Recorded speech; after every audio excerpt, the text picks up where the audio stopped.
Oke, teman-teman, kita coba bahas soal yang ini. Jadi ini ada level basic di 6 soal, masih di hukum dasar. Jadi kita coba nomor 1. Teman-teman, yang paling penting dari pembahasan soal yang seperti ini, teman-teman harus paham apa yang sebenarnya diketahui di soal.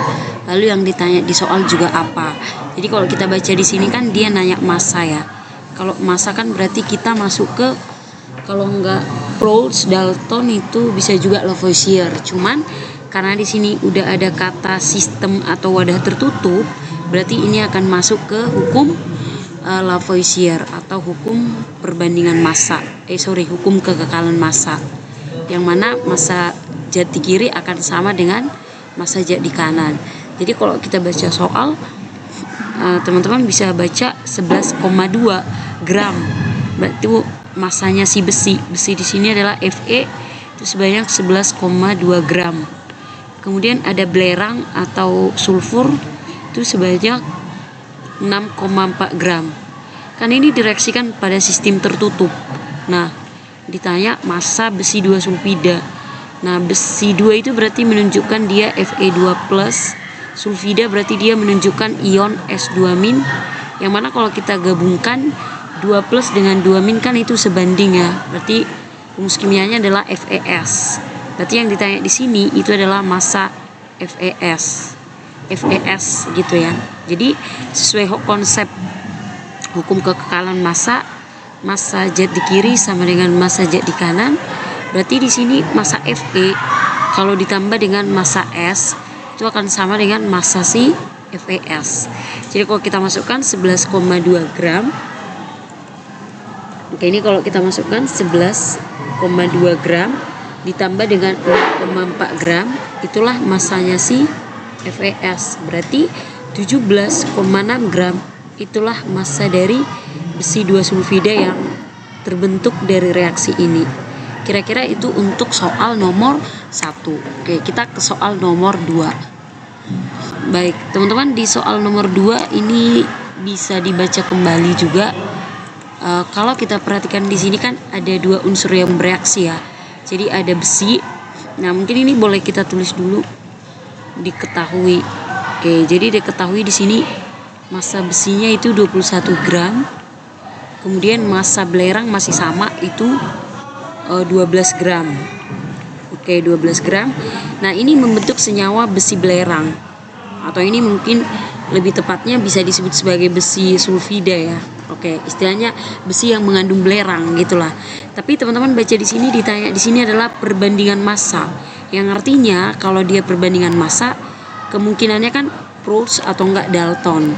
Tapi karena senyawa yang dibentuk ini cuma satu tipe atau satu jenis, yaitu besi belerang, berarti hukum dasar yang lebih tepat berlaku di soal ini itu adalah hukum Proulx.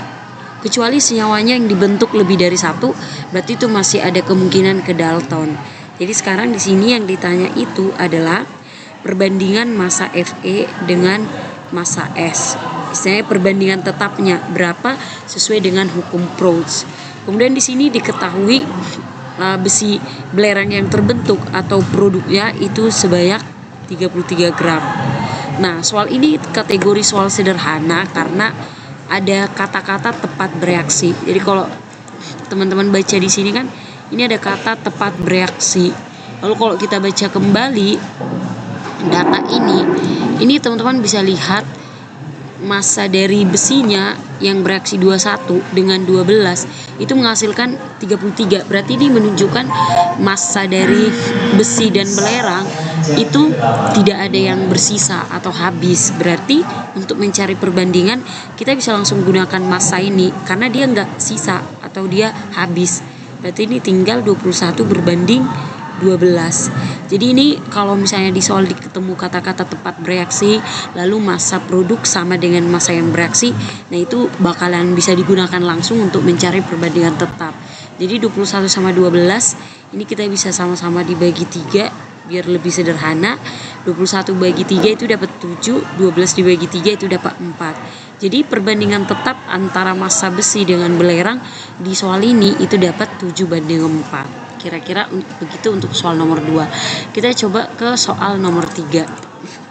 Oke, di soal nomor 3 lagi-lagi sebenarnya kita masih di soal yang sama tipenya. Kita juga mencari perbandingan ya. Bukan mencari perbandingan, maaf, tapi kita mencari massa Fe2O3 yang terbentuk, siapa unsur sisa, siapa unsur yang habis, dan berapa massa unsur sisa. Nah, di sini yang diketahui itu adalah perbandingan tetapnya. Nah, ini juga masuk ke pros. Kenapa ini masuknya ke pros? Lihat produk yang terbentuk. Produk yang terbentuk itu hanya besi 3 oksida atau Fe2O3. Berarti nggak ada senyawa lain selain dari produk ini atau selain dari senyawa kimia ini. Berarti kita tentukan, karena ini udah diketahui perbandingan tetapnya, kita tinggal tulis aja Fe banding O itu 7:3. Berarti 7:3 ini adalah perbandingan tetap. Perbandingan tetap dari si besi dengan si oksigen di soal ini. Oke, kemudian kita baca jika Fe-nya 28 gram. Oke, jika Fe-nya 28 gram, oksigennya 6 gram, ditanya berapa, ini kan nanti menghasilkan Fe2O3. Nah, ini berapa yang terbentuk, siapa yang habis, dan seterusnya. Maka biar gampang soal ini, teman-teman tinggal bagi aja dulu. Jadi bagikan massa masing-masing dengan perbandingan tetapnya. Guys, sejujurnya saya lupa di mana keyboard ini. Oke, maaf. Kita coba ya, dan terlalu tebal. Saya agak kesulitan kadang mencari letak pennya di mana. Oke, jadi ini kita bagi, ini harusnya ke bawah. Jadi ini kita bagi aja 28/7 itu dapat 4. Ini juga kita bagi 6/3 itu dapat 2. Nah, dari hasil bagi ini kita ketemu berarti 2 itu menunjukkan hasil yang lebih kecil. Berarti ini adalah reaksi yang habis. Berarti ini yang bakalan habis. Nah, ini yang bakalan habis, yang artinya kalau ini habis, ini pasti sisa, guys. Jadi kalau ini sisa, teman-teman perlu tahu berapa sih yang bereaksi dari Fe. Berarti ini tinggal dikali aja. Kalikan aja hasil bagi ini dengan perbandingan Fe. 2 kali 7 ini dapat 14 gram.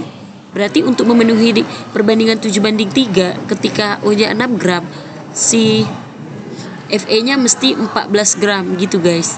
Jadi kalau ditanya Fe2 yang terbentuk itu jadinya 14 ditambah dengan 6 gram.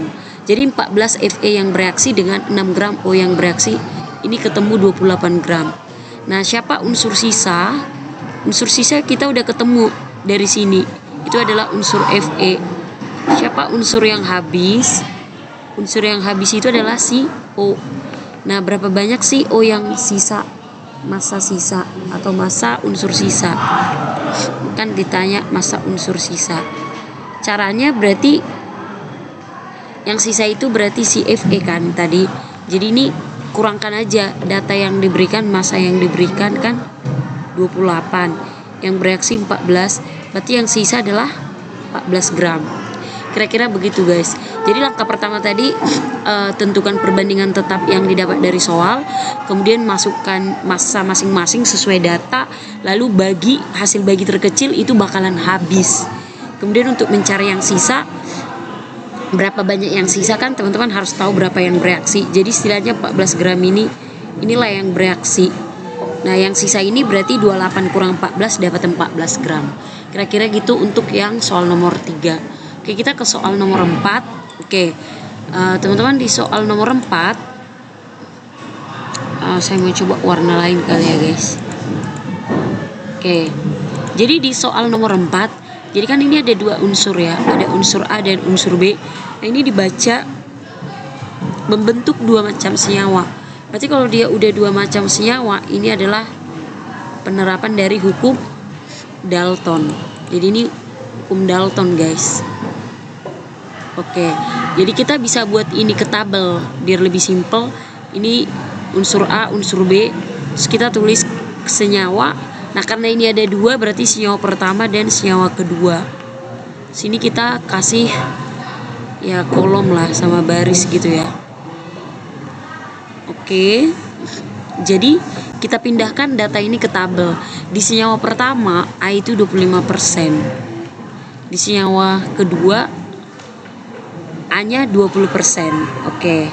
Berarti kalau kita hitung kan total persentase itu kan 100% ya. Berarti A tambah B di kedua senyawa itu harus sama dengan 100%. Berarti kalau di A-nya ini di yang pertama A-nya 25%, berarti B-nya 100 kurang 25 dapat 75. Kalau di senyawa 2 dapat A-nya 20%, berarti B-nya 100 kurang 20 80. Kemudian dibaca di sini ditanya perbandingan massa B1 dengan B2. Maksudnya massa di B di senyawa pertama dengan massa B di senyawa kedua.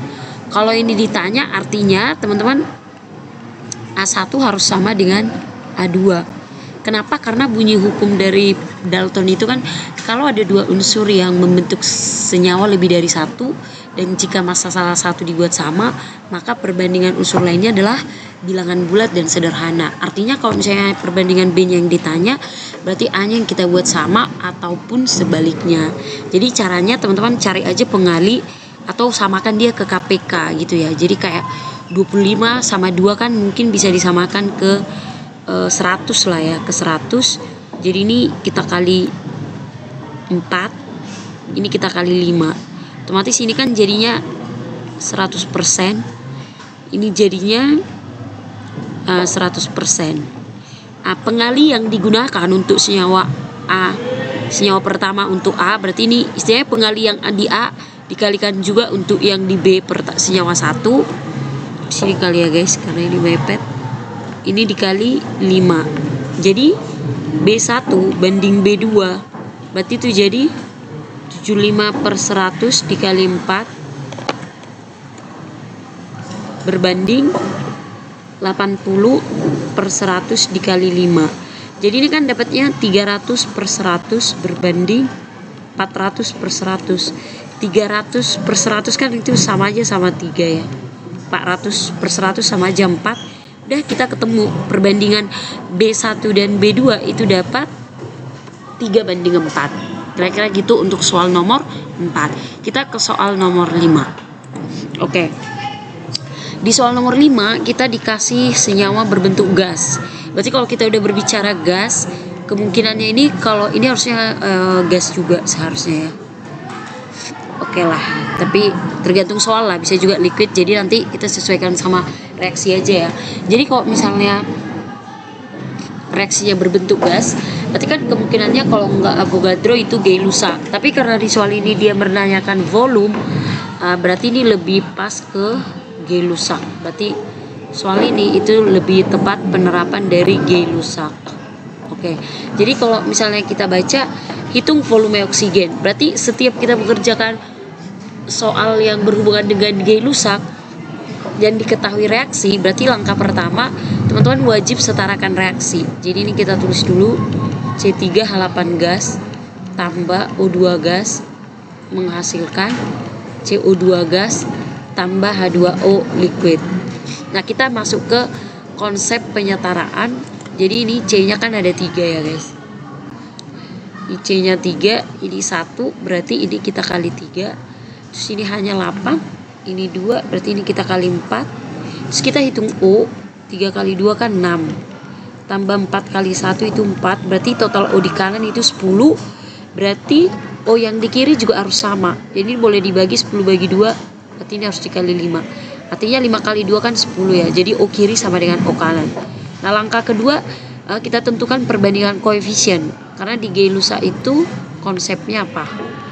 Volume itu akan sama dengan koef. Artinya gas-gas yang memiliki koefisien sama itu akan memiliki volume yang sama juga. Asal diukur pada suhu dan tekanan yang sama. Artinya kalau pengukuran dilakukan pada suhu dan tekanan berbeda, ya berarti konsep ini tidak berlaku gitu. Jadi ini kalau kita lihat koefisiennya 1 ya. Ini 5, ini 3, ini 4. Lalu kita baca yang hitung volume oksigen, berarti yang ditanya ini untuk membakar 3 liter gas propana. Gas propana di sini udah diketahui adalah C3H8, berarti ini kan 3 liter. Jadi kalau kita mencari ini, teman-teman ini tinggal dibagi aja. 3/1 itu dapat 3. Nah hasil bagi langsung aja dikali ke koefisien yang ditanya. Berarti 3 kali 5 ini dapat 15 liter. Udah selesai kira-kira gitu. Oke, kita ke soal terakhir. Soal terakhir di sini masih bagian yang oke, jadi di sini masih berbentuk gas. Berarti ada kemungkinannya kalau nggak Avogadro itu Gay-Lussac. Tapi kalau teman-teman baca di sini ada 2 liter gas N2 yang mengandung X molekul. Berarti di sini ada hubungan ke jumlah molekul. Jadi ini masuk ke hukum Avogadro. Nah, jadi kalau kita baca, teman-teman ini nggak perlu reaksi. Karena apa? Ini pengukuran untuk jenis gas yang sama. Kita perlu reaksi kalau misalnya dia ada ya reaksi pembakaran atau mungkin penguraian dan seterusnya. Kalau di soal itu pengukuran dilakukan untuk gas yang sama, ya berarti itu nggak perlu reaksi. Sebenarnya kita cuma perlu perbandingan secara matematika, ya gitu. Jadi kita bisa tulis di sini dulu. Oke, jadi kan di sini katanya ada gas N2, volume gas N2 sebanyak 2 liter itu mengandung X molekul. Artinya setiap 2 liter gas N2 itu molekulnya itu sebanyak X gitu. Nah, ditanya kalau misalnya nih gas N2-nya tuh 8 liter. Berapa X molekul dari atau berapa molekul gas tersebut. Nah, berapa molekul gasnya si N2 kalau yang diukur itu 8 liter. Berarti kan teman-teman tinggal buat aja sebenarnya perbandingan kayak N2 pengukuran pertama dengan N2 pada pengukuran kedua. Ini kan ceritanya 2 liter berbanding 8 liter. Jadi kalau 2 liter itu X molekul, ini berapa? Ini tinggal dibagi aja. X dibagi 2 berarti X per 2 molekul. Ya udah, hasil bagi ini tinggal kali ke COF. Ini tinggal dikali. Berarti ini jadi X per 2 kali 8. Berarti jadi 8X per 2. Yang kalau disederhanakan jadinya 4X ini. Berarti jumlah molekulnya gas N2 kalau diukur pada 8 liter yaitu 4X. Kayak gitu kira-kira. Jadi sekian pembahasan soalnya. Semoga bisa membantu untuk pemahamannya. Thank you.